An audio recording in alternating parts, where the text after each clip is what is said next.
As we all know, wrestling is a family affair. The whole industry is built on connections and nepotism, and if you happen to be related to a famous wrestler, you've already got your foot in the door. Some Nepo babies go their whole careers without mentioning their famous parents, while others never shut up about them. Either way, family connections are a core part of the wrestling industry, so in this video, we're going to take a look at 10 more wrestlers who are total Nepo babies. You might recognize a few of these names, some of them might be new to you, but all of these superstars got their starts by being born to the right people, starting with number 10, Curtis Axel.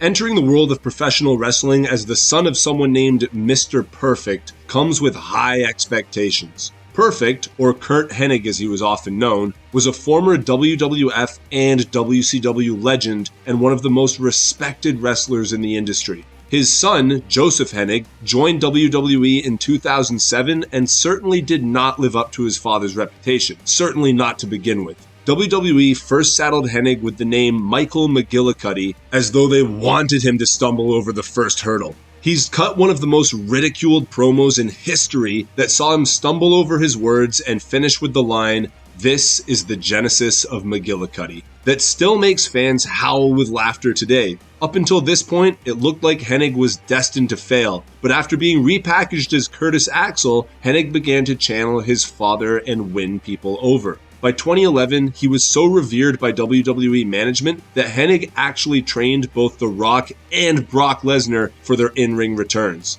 He's by no means reached Mr. Perfect's standards and was actually released by the WWE in 2022, but Curtis Axel is a good example of a Nepo baby that worked hard to reach their peak. Number 9, Santos Escobar.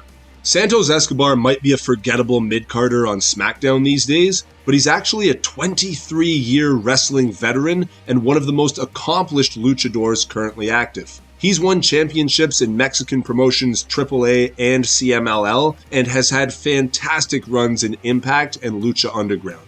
But most people don't know that Escobar is the son of Lucha Libre legend El Fantasma. The name might not mean much to fans outside of Mexico, but El Fantasma has been a wrestler for almost 45 years and embedded the Fantasma names deep into wrestling lore. Before adopting the Santos Escobar name, he went by the name El Hijo del Fantasma in tribute to his father.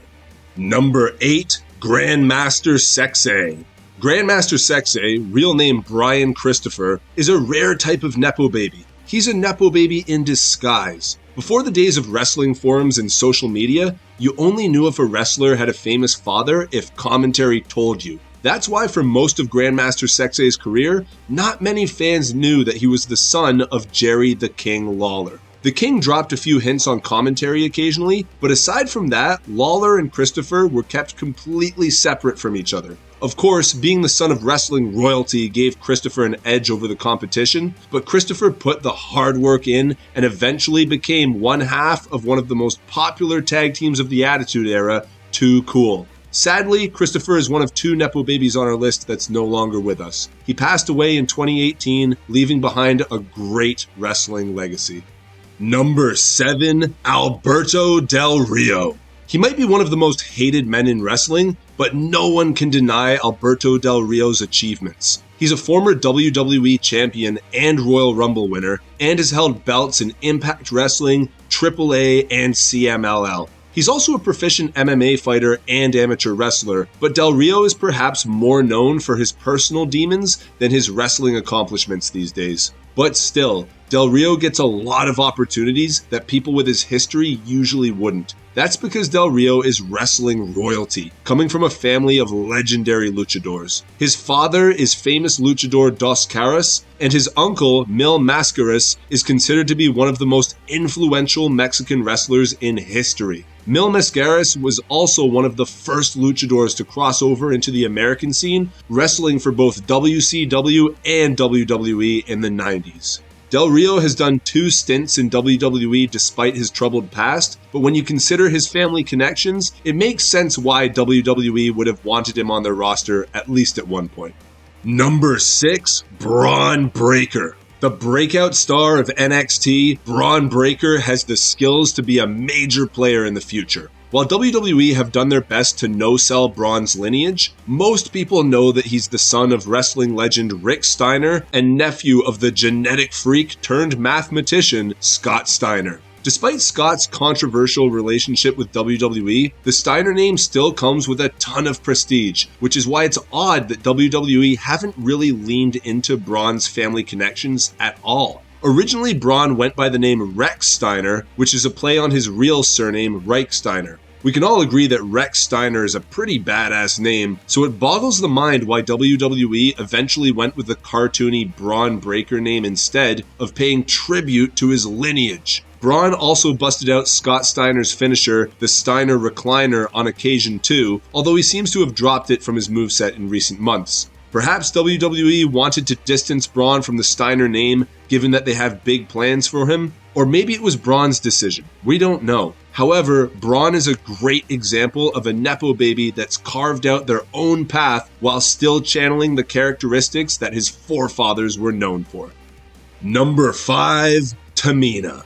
In case you forgot, Tamina still works for WWE. She's actually been in WWE since 2010, making her the second longest serving woman on the roster after Natalya. And like Natalya, Tamina's career has been largely uneventful, but her constant presence in WWE might have something to do with who her father was. Tamina is the daughter of wrestling legend and WWE Hall of Famer Jimmy Superfly Snuka. If rumors are to be believed, Jimmy Snuka and Vince McMahon had a good relationship, and anyone who's familiar with Snuka's shady past might be aware of just how far Vince was willing to go to protect the Superfly. Somehow, Tamina has managed to avoid the mass releases that WWE have carried out in the past few years, and chances were that it wasn't Tamina's in-ring skills or charisma that kept her off those lists.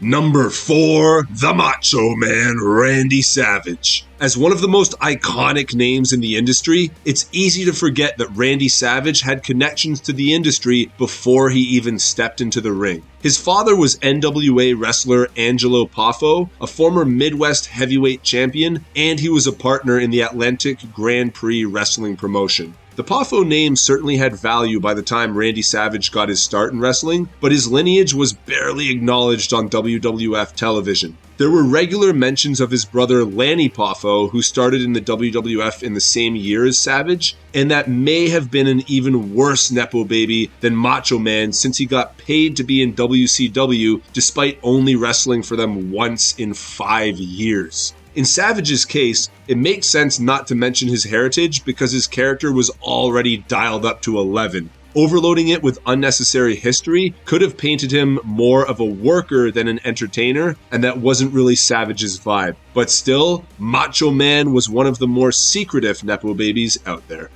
Number 3, Sasha Banks. While Banks doesn't come from a wrestling family as such, she was still able to use her celebrity connections to launch herself into the WWE landscape. It's no secret that Sasha Banks is the cousin of rap legend Snoop Dogg, and it was Snoop that put Banks on WWE's radar in 2012. Snoop has always had a good relationship with the WWE. At WrestleMania 24, he performed introduction duties for the women's Lumberjill match, and after scoring his cousin tickets to the show, it was here that Banks first fell in love with wrestling. After 2 years on the indie scene, Banks then signed a developmental contract with the WWE after Snoop requested that they check her out. It was a decision that paid off since Sasha went on to become a pillar of the women's revolution. While she now works for New Japan and has had brief success in Hollywood, it all began with a seed planted by the Dogfather.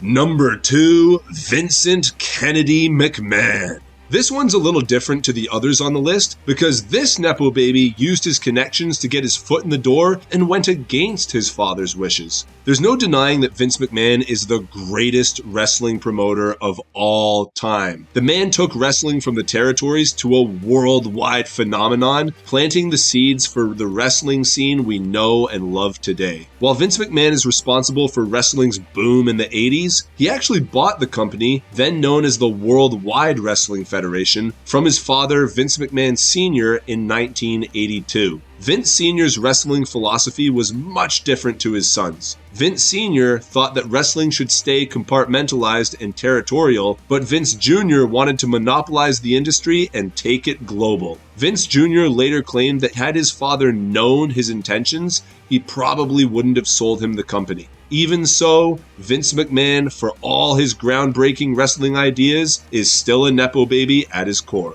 Number 1, Simone Johnson. The Rock took the number 1 spot on our previous Nepo Babies list, so it's only fitting that the next Nepo Baby in line takes the number 1 position here. Simone Johnson, now in NXT under the name Ava, is the Great One's daughter and WWE's first ever 4th generation star. To say Ava has an impressive wrestling ancestry is putting it lightly. Not only is her father the most successful crossover star in wrestling history, but her grandfather, Rocky Johnson, and her great-grandfather, the High Chief Peter Maivia, were wrestling legends in their own right. That means expectations are high for the 21-year-old, but wrestling is the lifeblood of the Samoan family. Not to mention that having a wrestling icon for a dad will certainly help her hone her skills to the max. And that concludes our part 2 of 10 famous wrestlers who were total Nepo babies. We definitely couldn't list everyone, so make sure you check out part 1 to this video that's going to come up on the screen now.